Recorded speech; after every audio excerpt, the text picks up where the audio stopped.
Hello and welcome to Lead at Any Level Live. It is Monday, January 9th, 2023. Welcome to the new year. I hope you're all having a wonderful new year so far.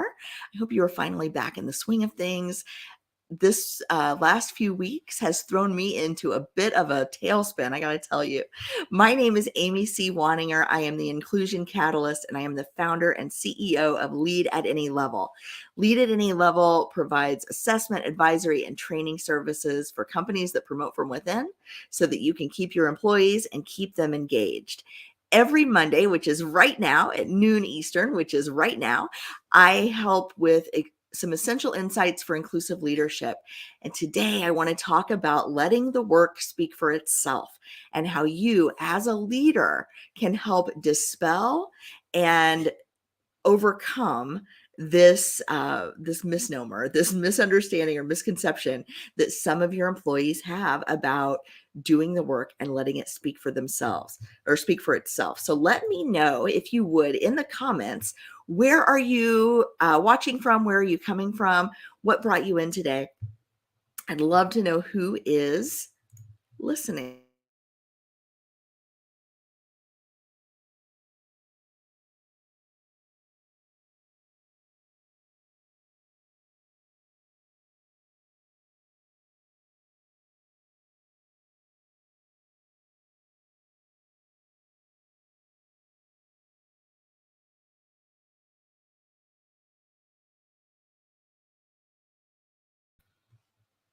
Okay, I think you can hear me now. Can somebody let me know in the comments if you can hear me okay?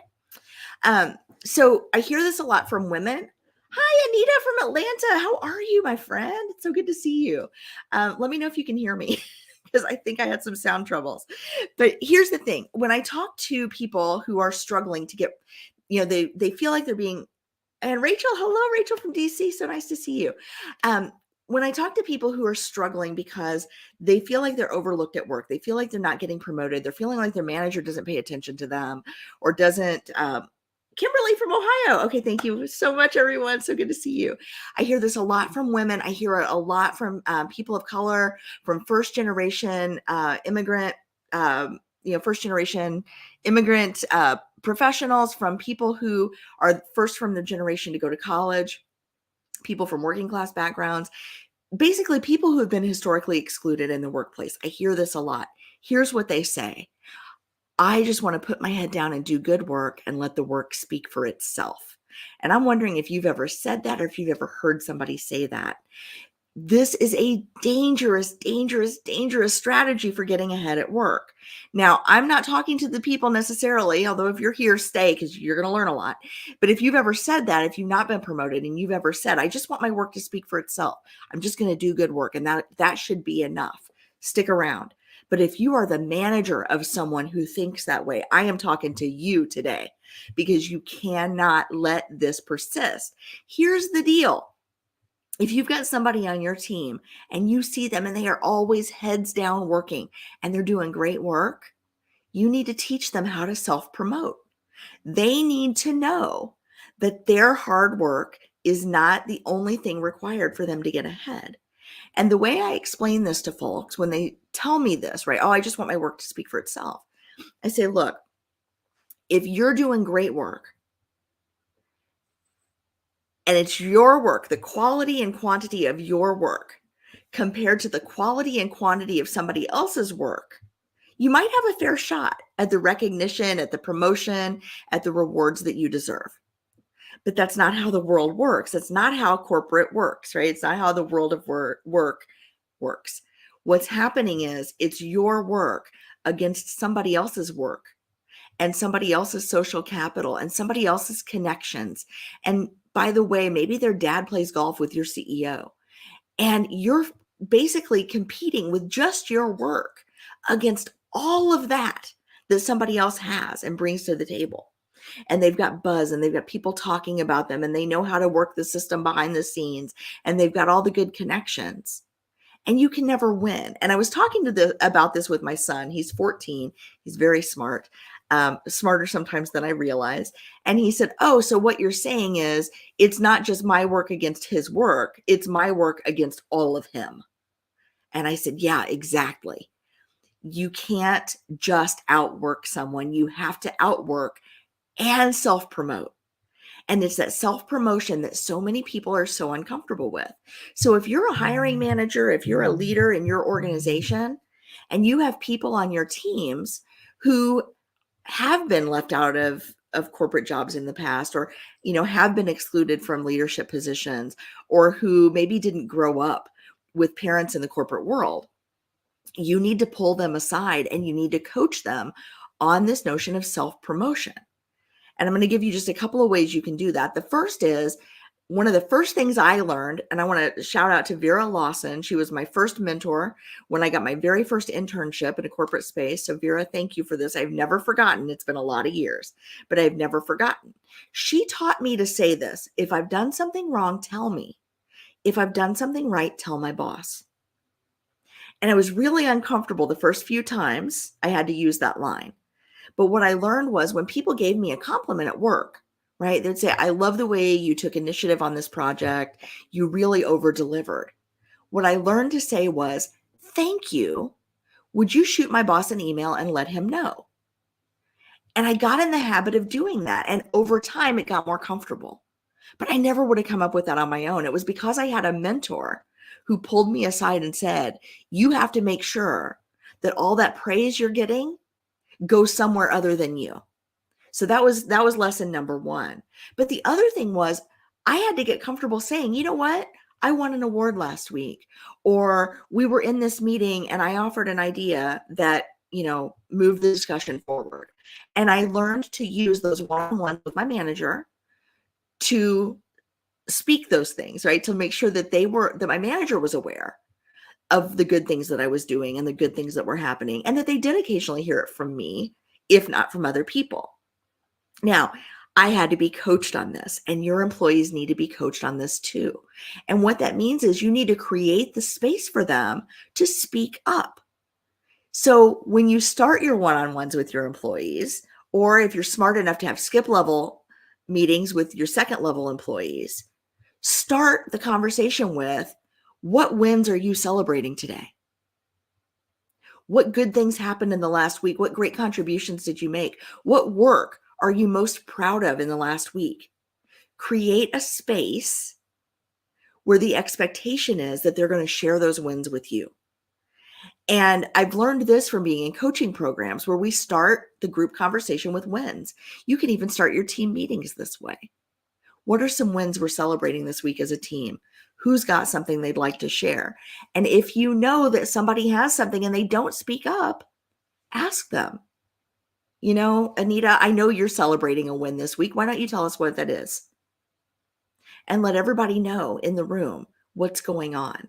Because if you can get people comfortable sharing their wins, then they will start to self-promote. You won't have to do all this work kind of talking them up, right, with your boss. They'll start doing it themselves. But, this makes you look good as a manager, because you've got employees that are killing it out here.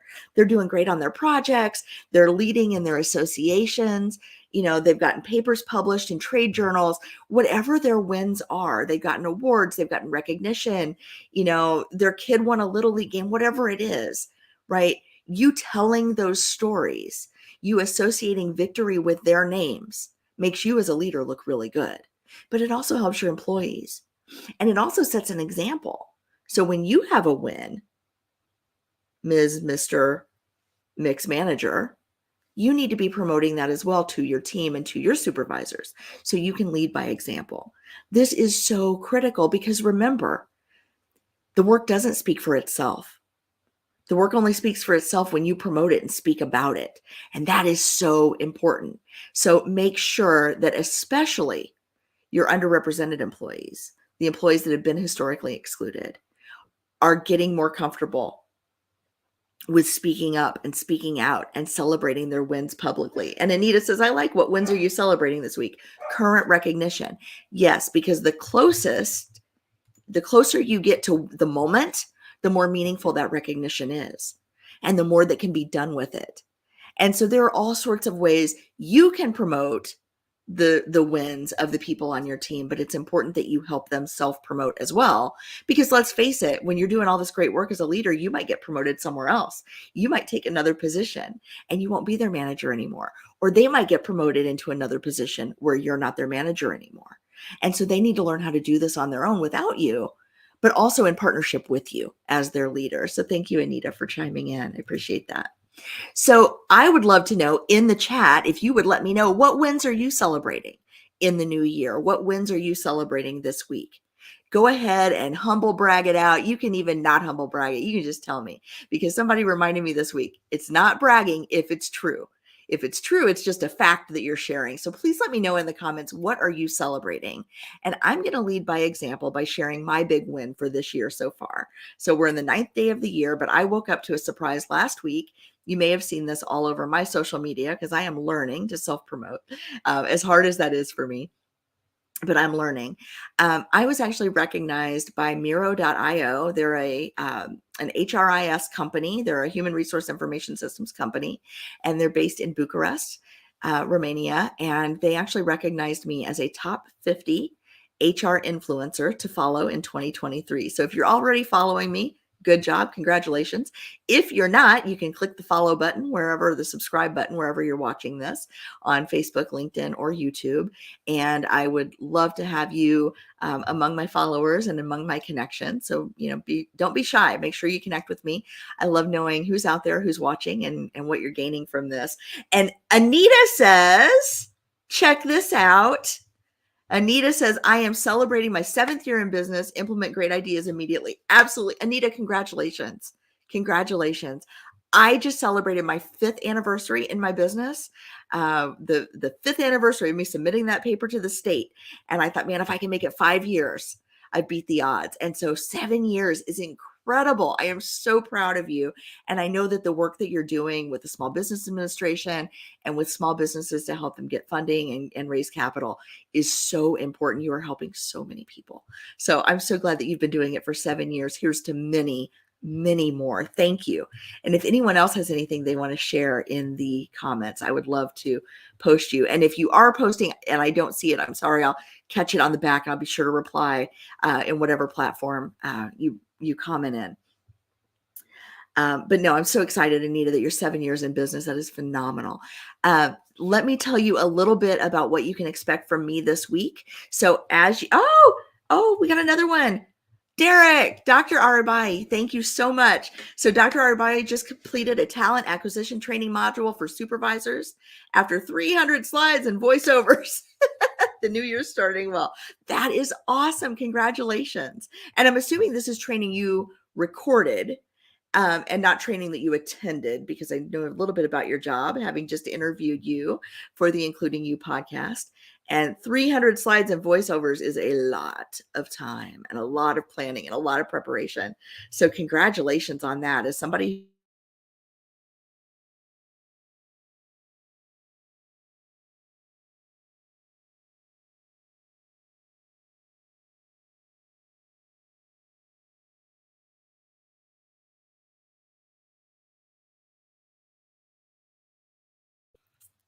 I think I'm back. I lost connection again somehow with my mic. I got to figure out what's going on with my computer. All right. So here's what's coming up this week. Yes, I'm back. Okay, good. This week is, oh my goodness. Where are we in the year? Okay. So this week on Including You, which is my Thursday noon Eastern series, is an interview with Teresa Belthrop Hairston from Delta Dental of California. And we talk about how she's working to foster inclusion in her company. Now, Teresa is amazing. She has done so much, moved the needle so much at Delta Dental of California. She and her team there are incredible. You're going to learn so much from her. I am excited to have you hear from her on Thursday. If you missed the Thursday broadcast, though, which will be live right here on Facebook, LinkedIn, and YouTube, if you missed the Thursday video broadcast, you can either find it on my channels or on my website, or you can tune in on Friday to the Living Corporate podcast. Living Corporate is available wherever you get your podcasts, whether it's Apple or iTunes or whatever it's called now, Spotify, or wherever you get your podcasts. Look for Living Corporate, and we are the Friday show in the Living Corporate series. And then every day this week, every weekday at 4 p.m. Eastern, I'm going to explore this topic a little bit further of ways to help your team members promote themselves. So these are short, roughly 2-minute videos. I promise to keep them under 3 minutes. If they go over 3, I re-record them, but very short videos on helping your team members self-promote. So just 5 ideas this week on how you can do that as a leader so that you can generate the kind of buzz for your team members that they deserve, and they learn how to do that for themselves in their careers. So that's what's coming up this week. I hope you will join me next Monday at noon Eastern for another edition of Lead at Any Level Live.